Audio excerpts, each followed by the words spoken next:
ဒါကတော့အခုလိုမျိုးအိမ်မှာမိုးမှာတက်တဲ့ပန်းကားတွေကိုကိုယ့်အကူဘယ်လိုလုပ်မယ်ဆိုတာကိုလုပ်ပြထားတာဖြစ်ပါတယ်အခုလိုမျိုးဘယ်လိုလုပ်ရလဲဆိုတာကိုကျွန်တော်နဲ့ဒီဗီဒီယိုလေးကိုကြည့်ဖို့ဖိတ်ခေါ်ပါတယ်ရှင်ဆုံးမီဒီအစုပ်တစ်လုံးကိုအပူပေးပြီးတော့ရှေ့ကအဖုံချွတ်ပါမယ်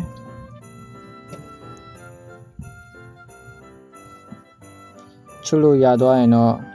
အထက်ရရှိတဲ့တစားပလာတွေကိုထုတ်ပါမယ်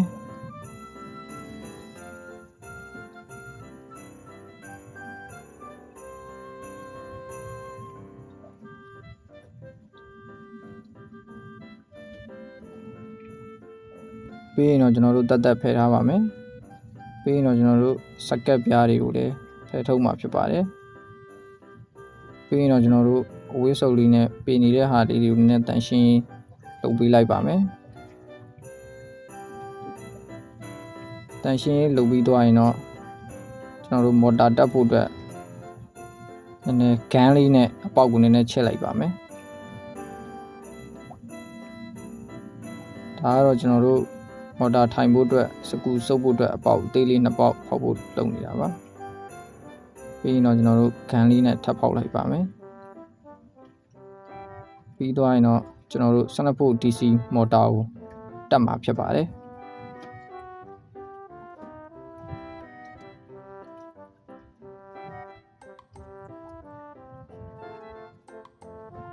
လိုမျိုးတက်ဆင်ပြီးသွားရင်တော့ roll လေးနဲ့ကြက်လိုက်မှာဖြစ်ပါတယ်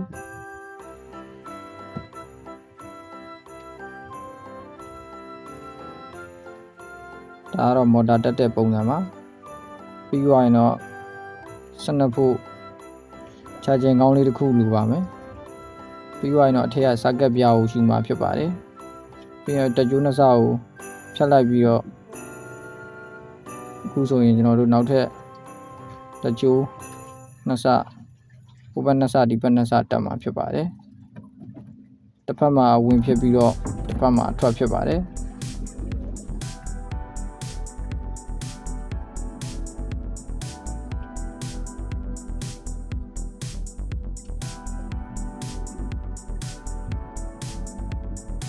လိုမျိုးဟိုဘက်တစ်စဒီဘက်တစ်စခဲဆော့ပြီးတော့ပြီးရင်တော့ကျွန်တော်တို့မီရှိုးပိုက်လေးနဲ့မီးတင်ပြီးတော့ဒီလိုမျိုးရှော့မဖြစ်အောင်လို့မီးလေးနည်းနည်းတင်လိုက်ပါမယ်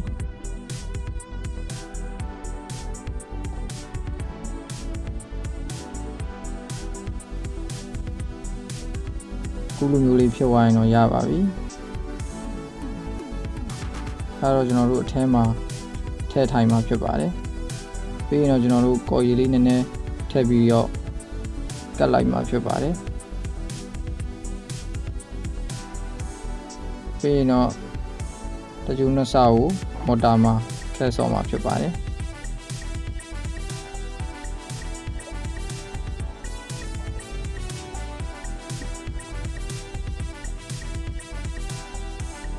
ဒါတော့မီဒီကောင်းကိုကျွန်တော်တို့ဖြုတ်ထုတ်ကြမှာဖြစ်ပါတယ်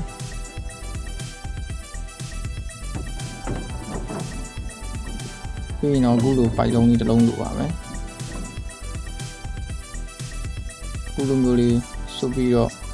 မီတိတ်ကလေးနဲ့ပတ်လိုက်ပါမယ်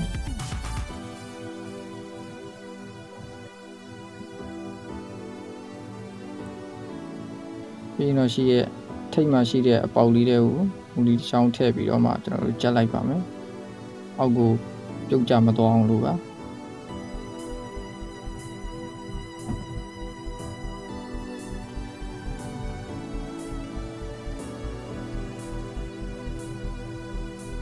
ပြီးရင်တော့ခေါင်းငြိမ်အောင်လို့ခုလိုကော်ရီလေးထည့်ပြီးတော့ကတ်လိုက်ကမှာဖြစ်ပါတယ်ခုလိုမျိုးလေးကတ်ပြီးသွားရင်တော့ရပါပြီပြီးတကြိုးတစ်ချောင်းလိုပါမယ်ကြိုးတစ်ချောင်းကိုပိုက်ထဲမှာဖြစ်ပြီးတော့အပေါ်မှာနှစ်စထုတ်ထားမှာဖြစ်ပါတယ်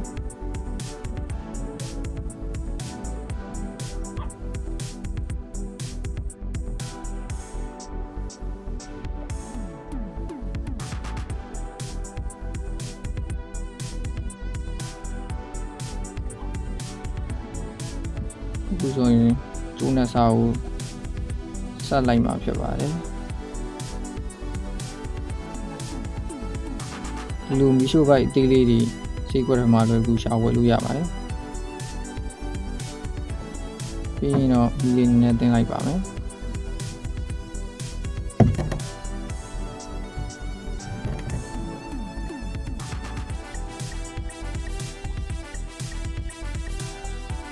ပြီးတော့စကူ3လုံးစုပ်ပါမယ်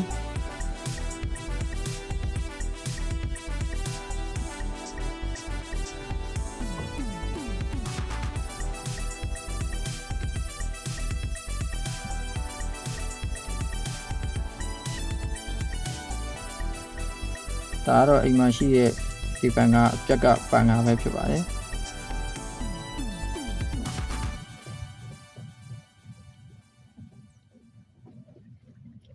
မော်တာကောင်းနဲ့ချိတ်ဆက်ဖို့အတွက်အခုလိုမျိုးမော်တာကောင်းနဲ့တော်မဲ့ဟာလေးတစ်ခုလိုပါတယ်ပြီးရင်တော့ကစားတော့အောင်လို့ကော်ရီလေးနည်းနည်းထည့်ပါမယ်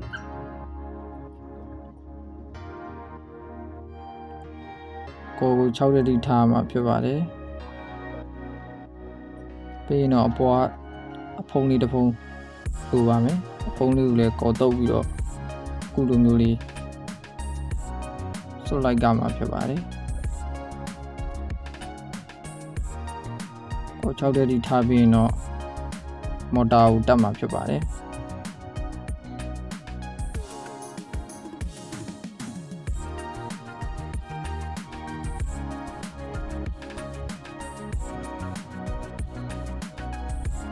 ဒါတော့ပေါ်မှာဆင်မှုအတွက်လုံနေတာဖြစ်ပါတယ်ဒီတော့ထုတ်ထားတဲ့ကျိုးနဲ့စာနဲ့ကျွန်တော်တို့ချိတ်ဆက်ကမှာဖြစ်ပါတယ်ချိတ်ဆက်ပြီးသွားရင်တော့ရပါပြီအားလုံးအဆင်ပြေကြပါစေဗီဒီယိုလေးကိုအဆုံးထိကြည့်ပြီးတဲ့အတွက်ကျေးဇူးတင်ပါတယ်